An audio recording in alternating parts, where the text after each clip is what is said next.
ആശുപത്രിയിൽ.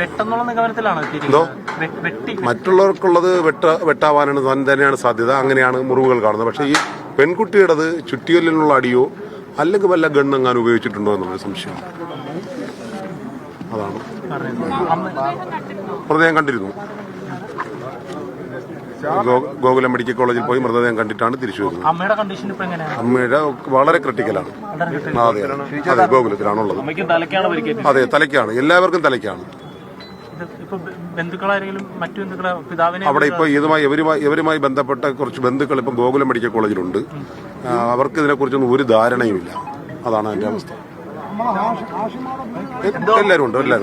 എന്തോ ഇല്ല ഞങ്ങൾ ബന്ധപ്പെട്ടിട്ടില്ല. ഇവിടെ ആരെങ്കിലും ബന്ധപ്പെട്ടിട്ടുണ്ടെങ്കിലേ ഉള്ളൂ. ഞങ്ങൾ ബന്ധപ്പെട്ടിട്ടില്ല. പക്ഷെ അവരെ ബന്ധുക്കളൊക്കെ അത്യാവശ്യം ബന്ധുക്കളെല്ലാം ഇപ്പൊ ഗോകുലം മെഡിക്കൽ കോളേജിലുണ്ട്. ഈ പെൺകുട്ടിയുടെ ഭാഗത്തു നിന്നുള്ള ആരെയും നമുക്ക് അവിടെ കാണാൻ കഴിയും. ഐഡന്റിഫൈ ചെയ്തിട്ടില്ല. അതാണ് ഇപ്പൊ നമുക്കൊരു സംശയം വന്നിട്ടുണ്ട്. അതിപ്പോ ഒരു അരമണിക്കൂറിനകത്ത് അറിയാൻ പറ്റും. അത് പറയുന്നില്ല, അറിയില്ല. അതിനെക്കുറിച്ചൊരു ധാരണയില്ല. മറ്റു ബന്ധുക്കളെ രണ്ടുപേരെ കൊലപ്പെടുത്തിയിട്ടുണ്ട്. അത് ഈ പറയുന്ന പയ്യന്റെ ബന്ധുക്കളാണ്. ചേട്ടത്തിയുമാണ്. മറ്റത് ബാപ്പയുടെ ഉമ്മ.